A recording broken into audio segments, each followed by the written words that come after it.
Welcome to my Sacred Revenge channel, where betrayal isn't just exposed, it's answered. Your voice is like nails on a chalkboard. My daughter-in-law, Bethany, sneered at dinner one night. Go eat in your room. I remember the sting, the hot tears blurring my vision as I quietly stood and carried my plate to the lonely sanctuary of my bedroom. The silence that followed, broken only by their muffled laughter downstairs, felt like a physical weight pressing down on my chest. Before I begin telling you my story, let me know in the comments where you're listening from, and if you'd like to share your own story, feel free to write to us. The very next morning, the first thing I did was call my attorney to terminate the substantial financial support for her fledgling beauty enterprise. This isn't just a story about a wronged old woman. It's about reclaiming dignity and unveiling a hidden legacy. Stay with me, and you'll see how far a mother's quiet strength can reach. My name is Iris, and I'm 68 years old. Just last Tuesday, Bethany delivered a remark that felt like a final blow to what little pride I had left. Your voice is irritating, she'd scoffed, waving me away with a dismissive flick of her wrist. Go on, finish your meal upstairs. I sat at the very dining table my late husband, Arthur, and I had purchased 44 years ago, the centerpiece of our first home. This table had witnessed countless family dinners, celebrated birthdays, and served as a makeshift classroom for my son, Edward. Yet, that evening, in the presence of Edward, now 35, and his wife Bethany, I was reduced to an unwelcome specter in my own home. Edward remained silent, meticulously slicing his steak, his gaze fixed on his plate. It was a familiar avoidance, a predictable retreat. Whenever Bethany decided it was time to put me in my place, the air grew heavy, suffocating, until I could bear it no longer. With a shaky sigh, I pushed back my chair. Of course, I murmured, my voice barely a whisper, as I picked up my plate. My hands trembled, not from age, but from the raw hurt gnawing at my soul. I'll just finish eating in my room. Bethany's lips curled into that familiar, chillingly satisfied smile she reserved for her small victories. Thank you, Iris, she purred, her voice dripping with mock sweetness. We just need a moment of quiet to discuss some business. Business. The irony of her words was a bitter taste in my mouth, a secret I savored while she remained blissfully ignorant. Each step up the staircase felt impossibly heavy, the plate in my hand a leaden burden. Behind me, I could hear their hushed voices, weaving plans for their next extravagant vacation, perhaps, or strategizing the expansion of Bethany's struggling cosmetics firm, a venture constantly seeking new investors. I sank onto the edge of my bed. The carefully prepared meatloaf, a labor of 2 hours, now tasted like ash. The tears came then, slowly, at first, a gentle trickle, before building into a torrent that racked my entire frame. This wasn't Bethany's first attempt to dismiss me like a troublesome child, but this time, it felt different. It felt final. For the past 3 years, ever since Edward and Bethany exchanged vows, I had tiptoed around my own residence, a phantom in my familiar halls. Bethany had moved in 6 months after their wedding, citing the need to save for their future. But her true agenda was control, and she meticulously achieved it by subtly poisoning my son's mind against me. One insidious comment at a time. Your mother hovers endlessly, she'd whispered to him, her voice laced with feigned concern. She still treats you like a teenager. Or, with a saccharine smile, Iris always has to be the center of attention, doesn't she? Each venomous insinuation was delivered with such disarming sweetness that Edward genuinely believed she was simply being honest. In the beginning, I attempted to defend myself, to gently counter her accusations, to prove that I was not the meddling mother-in-law she painted me to be, but every effort only seemed to deepen the chasm between Edward and me. He would grow frustrated, asking why I couldn't simply get along with his wife, why I had to make everything so difficult. Eventually, I ceased my attempts to fight back. Instead, I began to apologize for cooking his favorite meals without seeking Bethany's approval, for recalling cherished childhood anecdotes, for merely existing in ways that apparently inconvenienced her. Arthur, my steadfast husband, would be raging in his grave if he could witness the way they treated me.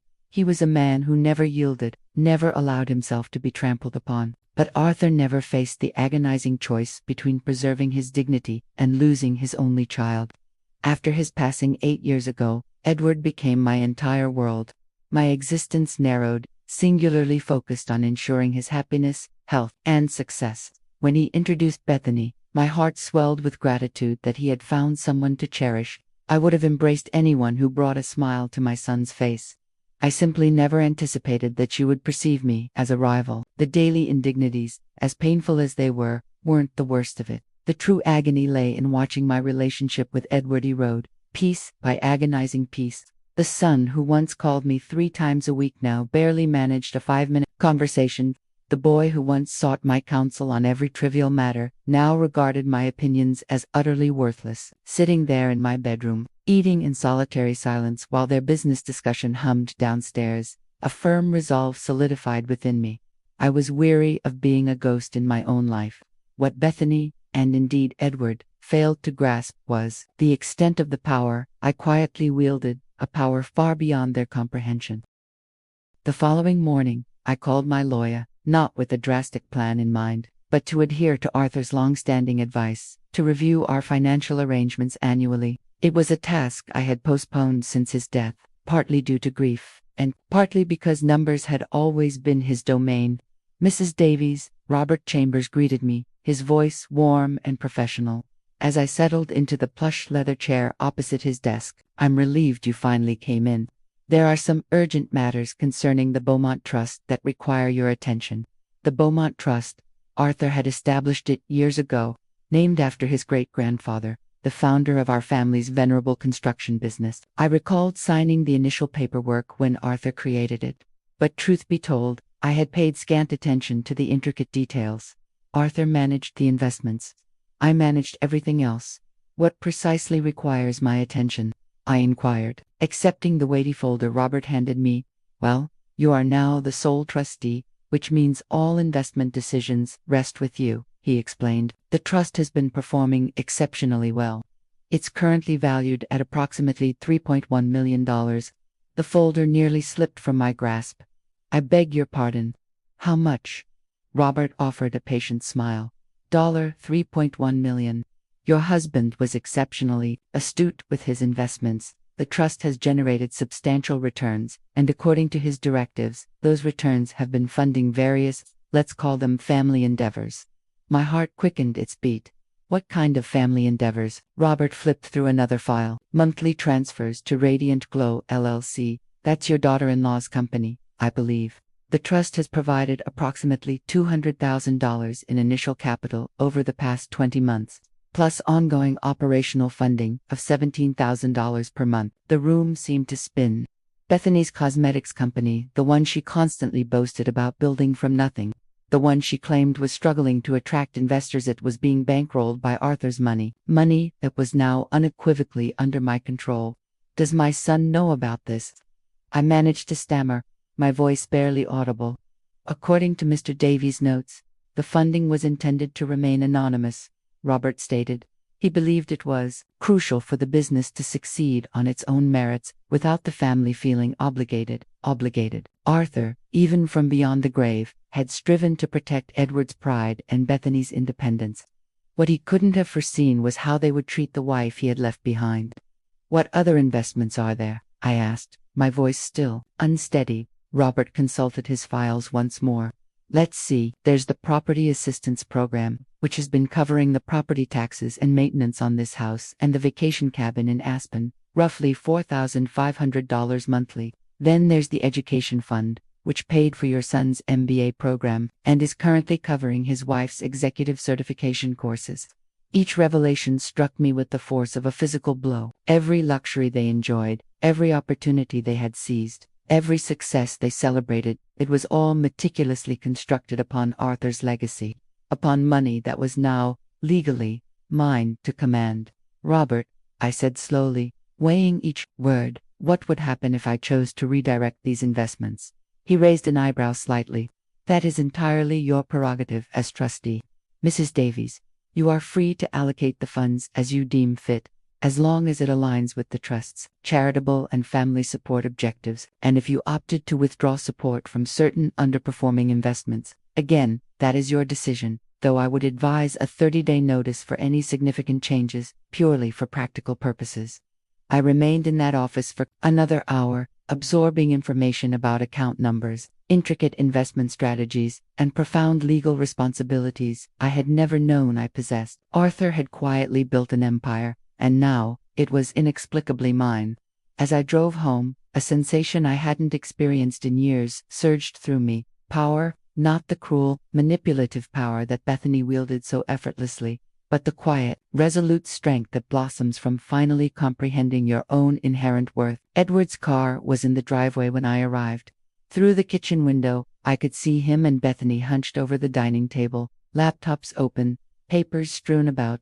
They were undoubtedly engrossed in another business plan, another grand strategy to propel Radiant Glow to new heights. If only they knew that their entire foundation rested on the generosity of the very woman they had just banished to eat dinner alone in her room. I walked into the house, my steps deliberately firm, past their intense business meeting, and ascended the stairs to my sanctuary. For the first time in 3 years, I wasn't merely tiptoeing through my own home, I was strategizing. That night, as I lay in bed, listening to their muffled celebrations of some trivial business victory downstairs, I made my unwavering decision. Arthur had sought to help them while preserving their pride, but Arthur had never endured such profound humiliation. At his own dinner table, it was time they understood precisely whom they had so carelessly taken for granted. I waited precisely 1 week before initiating my first move. 7 long days of enduring Bethany's haughty strutting around the house as if she owned it. Her cutting remarks about my cooking, my attire, my old-fashioned ways. 7 days of watching Edward nod along like a compliant puppet, agreeing with whatever maintained the fragile peace in his marriage. On Thursday morning, I dialed Robert Chambers' number again. I wish to discontinue funding for Radiant Glow LLC, I declared, my voice surprisingly steady, belying the storm within, effective immediately. Are you entirely certain, Mrs. Davies? This will undoubtedly inflict significant financial strain on the business. I am certain. Furthermore, please suspend the monthly property assistance payments. I will manage those expenses myself from now on. The truth was, I could easily cover the property taxes and maintenance from my own Social Security and Arthur's generous pension. The trust had simply been an unnecessary cushion, providing lavish comfort for individuals who couldn't even extend basic respect. Robert efficiently processed the paperwork over the phone. By noon, the automatic transfers were irrevocably cancelled. Radiant Glow's financial safety net had vanished without a trace, and they, the beneficiaries, remained utterly oblivious. I spent the remainder of the day engaged in my usual routines, cleaning, cooking, maintaining the facade of the harmless old woman they believed me to be. But within, a vibrant energy pulsed, a sense of aliveness I hadn't experienced since Arthur's passing. Bridie heralded the first tremor of trouble. Bethany was in the kitchen, her voice taut with burgeoning stress. What do you mean? The investor pulled out. We had an agreement. She paced agitatedly by the window, a manicured hand gesturing wildly. No, I don't understand. Everything was approved just last month. I continued folding laundry at the kitchen table, a silent, invisible observer, as always. Bethany barely spared me a glance as she vehemently argued with the unseen person on the other end of the line. Find out what happened, she snapped, before abruptly hanging up. Then, her eyes landed on me. Iris, did you overhear any of that? I looked up, feigning innocence. I'm terribly sorry, dear. I was so engrossed in getting these stubborn stains out of Edward's shirts. Is everything quite all right? She studied my face for a fleeting moment, then shook her head dismissively. Just business problems. Nothing for you to concern yourself with. Nothing for me to worry about. Oh, if only she knew. By Monday, outright panic had firmly set in. I could hear Bethany on the phone incessantly, frantically calling banks, investors, anyone who might explain this sudden, inexplicable evaporation of her funding. She would slam the phone down, pacing the house, muttering imprecations about incompetent financial advisors and unreliable partners. Edward arrived home from work that evening, looking utterly drained. Over dinner, which I served at the dining table though, predictably, neither invited me to join them. I could discern the escalating tension in their conversation. The bank claimed someone requested a review of our business accounts, Bethany declared, stabbing her salad with unnecessary force. They refused to disclose who, but now everything is frozen, pending some investigation. Investigation of what? Edward asked, bewildered. We haven't done anything wrong. I know that. but apparently, someone raised questions about our funding sources. They're demanding documentation for every deposit over the past 2 years. A subtle smile almost touched my lips. Robert had anticipated this. When substantial monthly transfers abruptly cease, banks tend to take notice, especially when those transfers originated from a trust account with advantageous charitable tax benefits. Perhaps Mom knows something, Edward suggested unexpectedly. She's always been good with financial matters. Bethany let out a harsh, incredulous laugh. Your mother, Edward, she barely comprehends how to operate an ATM. What could she possibly know about business funding? From the kitchen doorway, I witnessed Edward's face fall.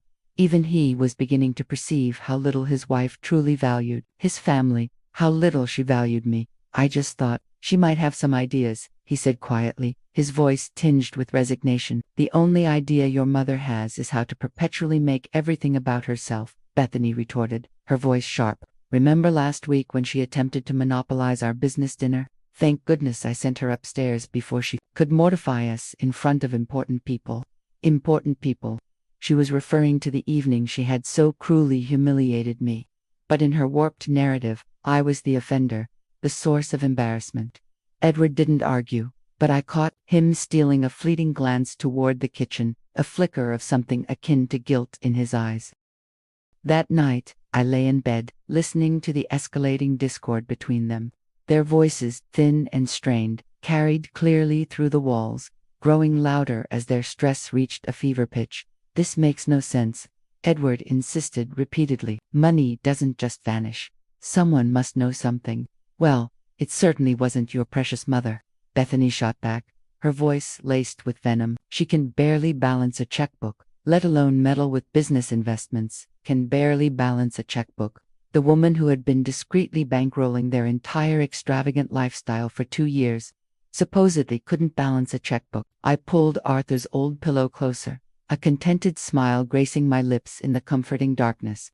They believed me, helpless, invisible, utterly insignificant. They had no inkling that they had been luxuriating in my generosity while treating me as a burdensome inconvenience, but they were about to receive a profound education. Every comfort they had taken for granted, every opportunity they had assumed, would perpetually exist. Every frivolous dollar they had squandered without a second thought had all originated from the very woman they had dismissed as too foolish to grasp the intricacies of business. The woman they had imperiously ordered to eat in her room like a disobedient child. Tomorrow, I resolved, I would give them something truly substantial to worry about. 2 weeks after severing their funding, I observed my daughter-in-law transform from a self-assured entrepreneur into a desperate, razor-sharp shadow of her former self. The carefully constructed mask she had worn for 3 years was finally disintegrating, and what lay beneath was undeniably ugly. It began with subtle shifts. Bethany snapping at the grocery store clerk when her credit card was declined, her voice escalating to a shrill pitch during phone conversations with clients. The unnerving way she would fix her gaze on me across the dinner table, as if attempting to decipher the secrets hidden behind my placid expression. Your mother has been acting peculiar, she confided to Edward one evening, as I quietly prepared their coffee. They were seated in the living room, but sounds traveled freely in this old house. Haven't you noticed? Edward sighed, a weary exhalation. Peculiar how? I'm not sure. Different, like she's scrutinizing us. Mom's always been observant, Edward replied, his tone dismissive. Dad used to say she never missed anything. This is different, Edward. Yesterday, I caught her sifting through the mail before I even had a chance, and she's been asking strangely pointed questions about my business meetings. I hadn't been rummaging through their mail, nor had I inquired about her meetings, but paranoia was skillfully painting threats where none existed for Bethany. The truth was far simpler. I had stopped flinching when she raised her voice. I had stopped apologizing for occupying space in my own home. When someone has been treated as invisible for years, even the smallest assertions of presence feel dramatically pronounced. Yet, Bethany was right about one thing. I was different. For the first time since Arthur's death, I possessed a profound purpose beyond merely surviving each day. The true crisis struck during their 3rd week without funding. Bethany had been frantically scrambling, desperately attempting to secure new investors, but legitimate business professionals asked difficult questions. Questions such as, what was your initial capital source? And can you provide references from previous investors? Questions Bethany found herself utterly incapable of answering, for she had never known the money originated from Arthur's trust. I was meticulously washing dishes when I overheard her on the phone with someone she believed might salvage her crumbling company. I understand you require documentation, she was saying, her voice strained with a forced pleasantness, but our previous investor preferred to maintain anonymity. It was all facilitated through intermediaries. A brief pause. Then, no, I do not possess contact information for the intermediaries. Everything was arranged through family connections. Another, more prolonged silence. When she spoke again, all vestiges of artificial sweetness had vanished from her tone. What do you mean that sounds irregular? This is a legitimate business with tangible products and genuine customers. The conversation concluded abruptly and acrimoniously. I knew this from the resounding slam of the phone and the immediate, furious dialing of another number. That evening, she cornered Edward in their bedroom. I was in the hallway bathroom, but their voices, though muffled, carried clearly through the thin walls. We need to ask your mother for a loan, Bethany declared. A loan? Mom doesn't possess that kind of money. Edward sounded genuinely surprised. How can you be so certain? She's resided in this house for over 40 years. Your father worked in construction management. They must have accumulated savings, Bethany. Mom lives on Social Security and Dad's pension. She meticulously clips coupons and frequents thrift stores. Then we will ask her to co-sign for a business loan. Banks inherently trust older homeowners. I gripped the cold porcelain of the bathroom sink, a chilling fury solidifying in my chest. After 3 years of treating me as an unwelcome lodger, after declaring my voice annoying, after countless small, insidious humiliations and dismissals, now they dared to request my credit, my hard-earned reputation, my very home as collateral for their failing enterprise, the same business that had been surreptitiously sustained by my money all along. I don't know, Edward said, his voice hesitant. Mom's endured so much since Dad passed. I don't wish to burden her with business woes. Burden her? Bethany's voice rose to a near shriek. Edward, this is our future. We are discussing our entire life together. If Radiant Glow collapses, we lose everything. Perhaps we could simply move out, find our own place, Edward suggested, a desperate plea in his voice. It would alleviate pressure on Mom and reduce our expenses. Move out. Bethany's voice reached a crescendo, a high-pitched wail. This house is absolutely perfect for entertaining clients. The address alone opens countless doors for us. And your mother simply adores having us here. We are doing her a favor by providing companionship. A favor, living under my roof, consuming my food, contemptuously dismissing me from my own dinner table. All favors they were generously bestowing upon poor, lonely me. I finished my ablutions in the bathroom and silently padded to my bedroom. But I could still distinctly hear Bethany's relentless chipping away at Edward's resistance, wearing him down as she always did. She owes us this much, Bethany was asserting, her voice laced with self-pity. After everything we have sacrificed to take care of her, do you have any idea how many social events I have been compelled to decline because I couldn't possibly leave her alone? How many business dinners we've had to host here instead of going out, because someone needs to keep an eye on her? Each fabricated grievance was a small, calculated stab, but I had long since grown immune to the pain. What truly struck me was the alarming ease with which Edward was beginning to accept her distorted version of reality, the insidious narrative where they were my benevolent caretakers, magnanimously sacrificing their independence to look after a helpless old woman. By morning, Edward had been thoroughly swayed. He tapped softly on my bedroom door while I was dressing, a gesture he hadn't made in months. Mom, can we talk? I opened the door to find my son looking acutely uncomfortable, the very picture of his 12-year-old self who had once broken a cherished vase. Of course, sweetheart, what's on your mind? It's about Bethany's business. They're going through a really rough patch, and we were wondering, we thought maybe you might be able to help. Help, I asked, my voice calm and even. Well, if you could co-sign for a small business loan, just temporary, until they get back on their feet. I gazed into my son's eyes, and for a fleeting moment, I saw the little boy who used to present me with dandelions, proudly calling them flowers. the very same little boy who is now asking me to jeopardize my home, to rescue the business I had been secretly financing for the past 2 years. How much are we talking about? I inquired gently. Perhaps 60,000, 70,000 at the most. A mere pittance compared to the vast sums I had already poured into their venture. But they were ignorant of this fact, and their ignorance had, ironically, become my greatest power. Let me consider it, I stated. This is a significant decision. Edward's face brightened with a rush of relief. Really? You'll actually consider it? I'll consider it, but what I was truly considering was the precise depth of their descent before I decided whether to extend a hand or let them fall. I informed them I required a week to deliberate on the loan. What I truly needed was time to assemble the irrefutable information that would shatter their carefully constructed world. On Wednesday morning, while Edward was at work and Bethany was at what she termed a crucial client meeting, I drove to a quaint coffee shop downtown.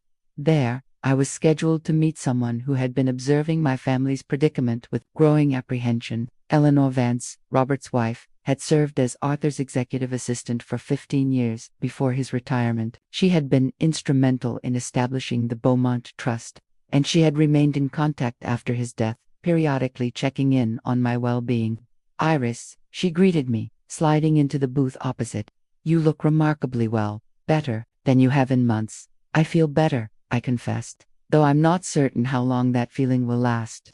Eleanor had called me 2 days prior, with information she felt I absolutely needed to hear, information about Bethany that illuminated so much about the past 3 years. "Tell me what you've uncovered," I urged, gripping my coffee cup like a lifeline.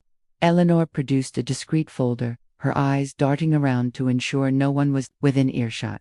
"I was hesitant to share this, but after what you confided about their treatment of you, ..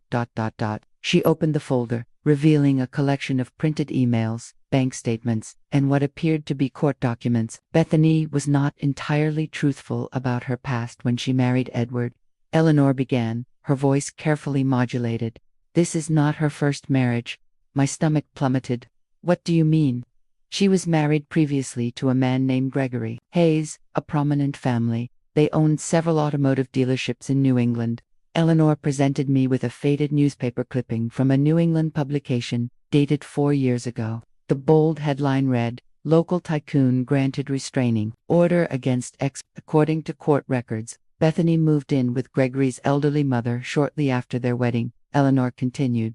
Within 6 months, she had convinced Gregory that his mother was exhibiting signs of senility and needed to be placed in a care facility.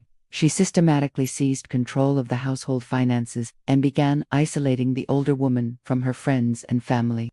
A wave of icy dread washed over me despite the warmth of the coffee shop.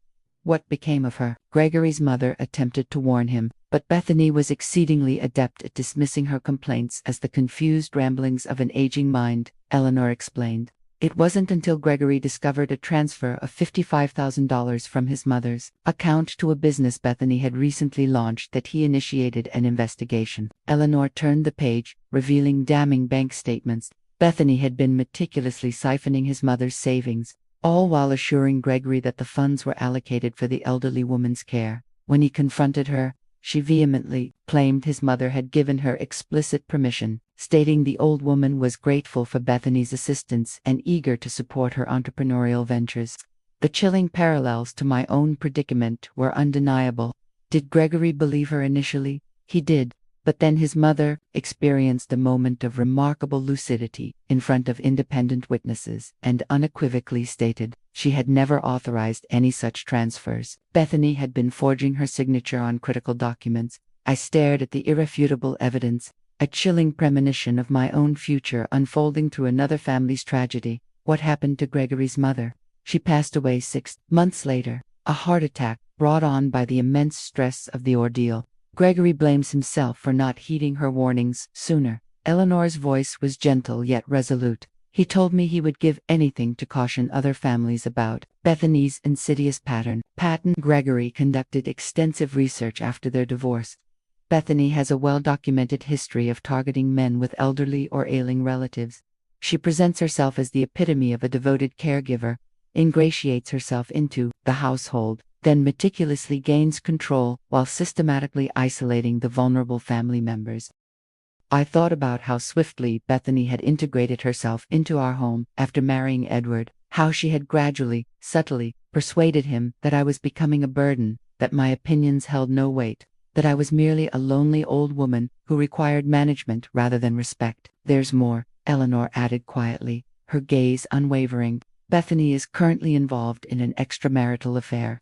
The words struck me like a physical blow. With whom? A man named Marcus Thorne. He's a business consultant she retained approximately 7 months ago. They have been regularly meeting at the Grand Hyatt downtown every Tuesday and Thursday afternoon. Eleanor presented me with an array of hotel receipts, credit card statements, and even discreet photographs taken by Gregory's private investigator, who had continued to monitor his ex-wife. She's utilizing money from her business which, effectively, is your money to finance these clandestine hotel meetings. The business consulting fees she's been remitting to him are roughly 4 times the standard rate, and the vast majority of their meetings occur in hotel rooms, not legitimate offices. I stared at the damning evidence, a peculiar cocktail of fury and profound relief swirling within me. Fury at the sheer depth of the betrayal, but immense relief that I finally understood the true nature of the predator I was facing. Bethany was not merely a difficult daughter-in-law, she was a calculated opportunist who had chosen my family as her next unsuspecting prey. "Why are you showing me this?" I asked, my voice surprisingly steady. "Because Gregory wanted you to know," Eleanor replied. "He said he has witnessed this predatory pattern destroy 3 families already, and he simply cannot stand by and allow it to happen again. He is prepared to testify if you require his assistance." I carefully gathered the papers, my hands remarkably steady. "What does he believe I should do?" "He believes you must protect yourself and your son before it's irrevocably too late," Eleanor stated. "But he also thinks... Eleanor hesitated, her gaze softening slightly. "He thinks Bethany has grown careless this time.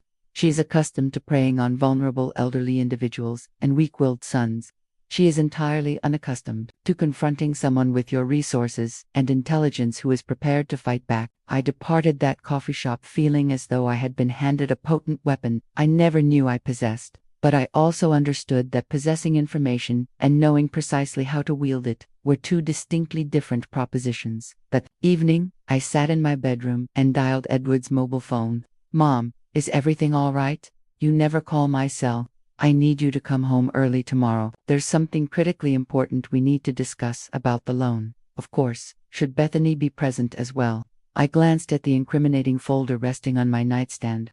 "Actually, I would prefer to speak with you alone first, just to ensure I fully comprehend all the intricacies." "Sure, Mom, whatever you need." But what I truly needed was for my son to finally confront the unvarnished truth about the woman he had married, and tomorrow, I would ensure he could no longer willfully ignore it. Edward arrived home early on Thursday afternoon, finding me in the kitchen, meticulously baking his favorite chocolate chip cookies. For a brief, nostalgic moment, he resembled the little boy who used to burst through the door after school, eager to recount his day's adventures. "Something smells absolutely incredible," he remarked, settling into his customary chair at the kitchen table. "You didn't have to go to all this trouble for our talk." "It's no trouble at all. We need to have a serious conversation. And these discussions always proceed more smoothly with comfort food." I poured him a tall glass of milk and placed a plate of warm, fragrant cookies between us, precisely as I had done when he was a child and we faced difficult conversations.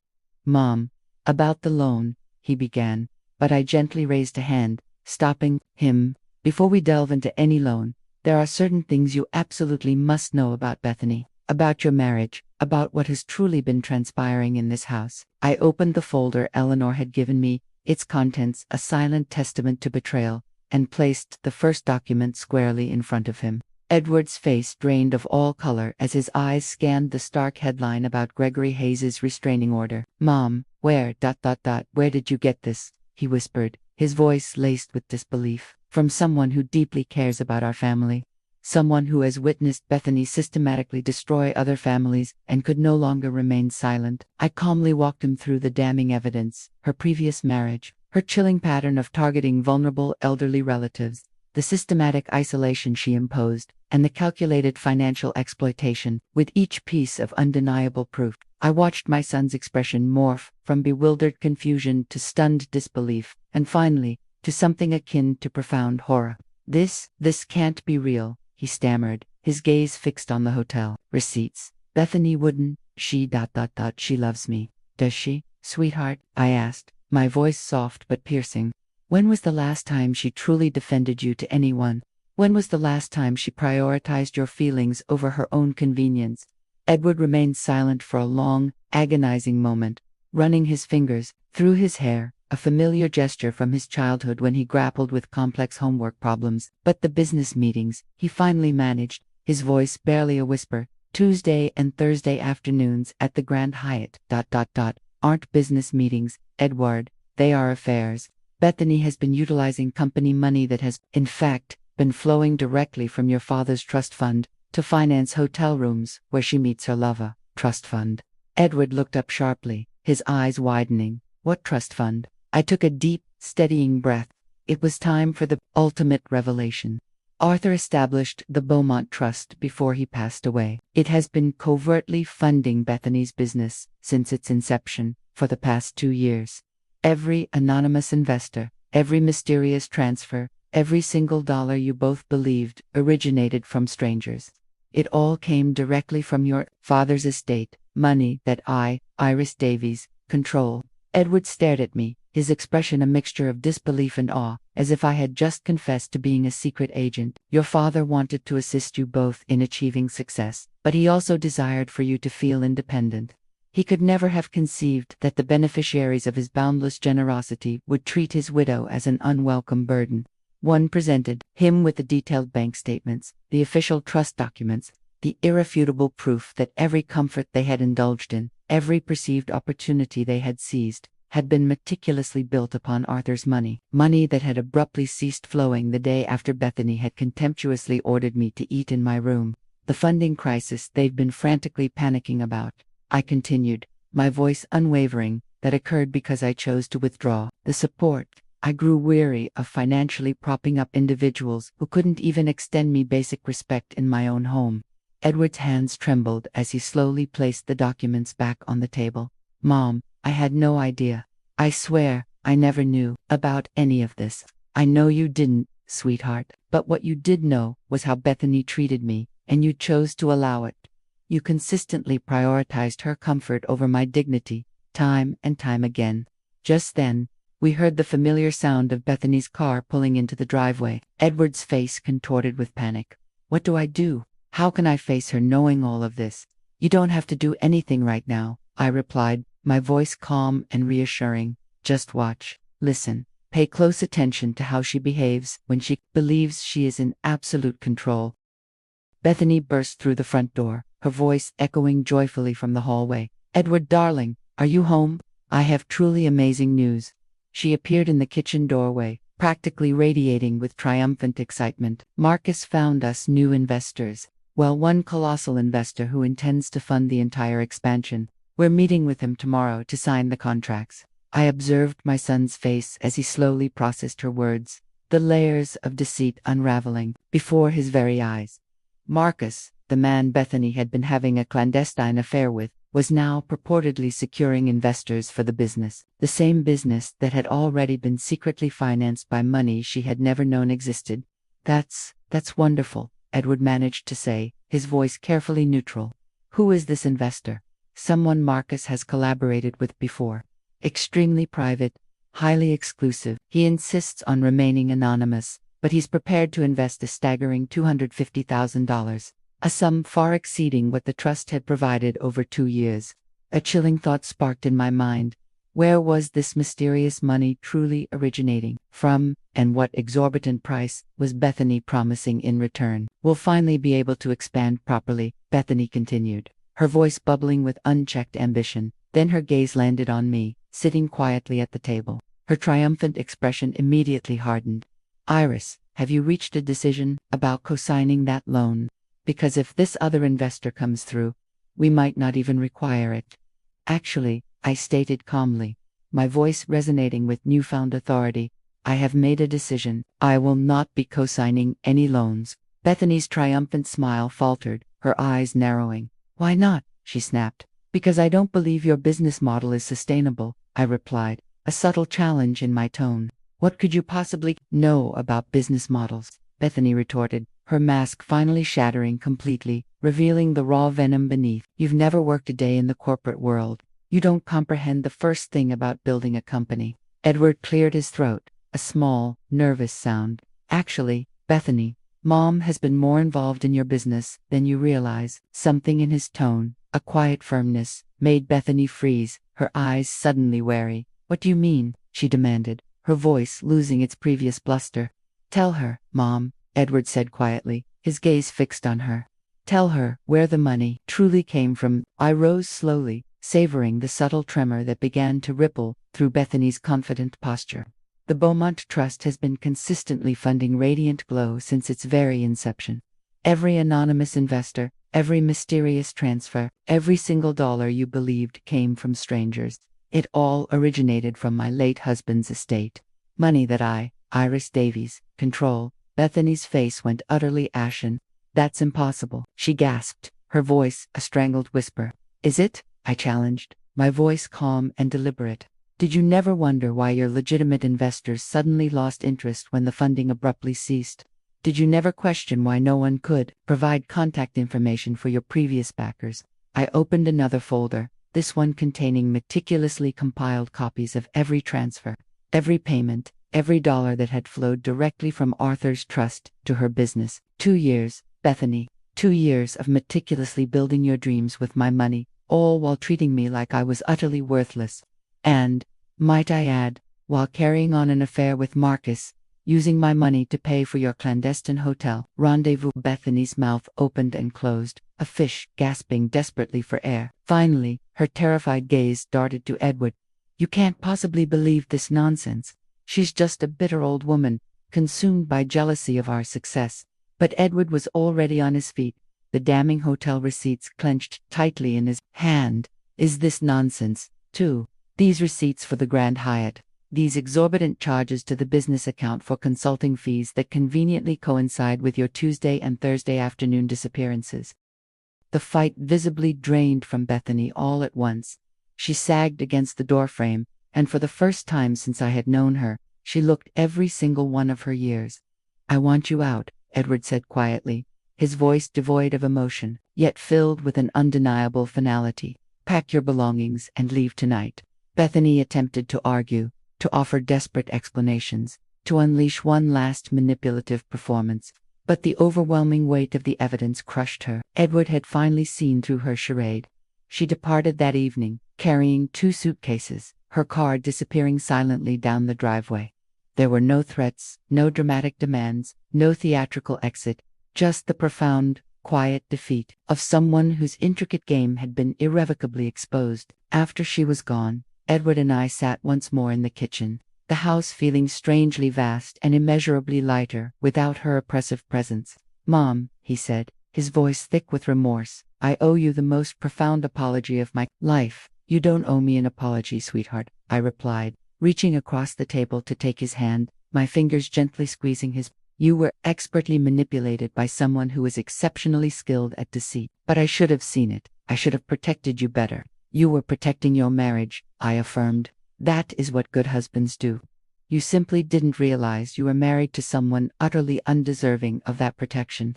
3 months later, Edward moved back into his childhood bedroom, while diligently navigating the complexities of his divorce and charting his new course. It was certainly not the life either of us had envisioned, but it possessed a raw honesty that our lives had lacked for years. I retained control of the Beaumont Trust, but I managed its resources differently now, with newfound wisdom and purpose. Arthur's money was directed toward causes that truly honored his memory: scholarships for aspiring young minds, compassionate support for elderly individuals facing financial exploitation, and a secure, comfortable future for the son who had, against all odds, found his way back to me. Bethany vanished completely from our lives. Through Eleanor, I learned she had relocated to a sunny coastal town and was reportedly already targeting a new, unsuspecting family. I considered reaching out, offering a warning, but I had learned a profound truth. Some individuals only truly believe the truth when they uncover its harsh reality for themselves.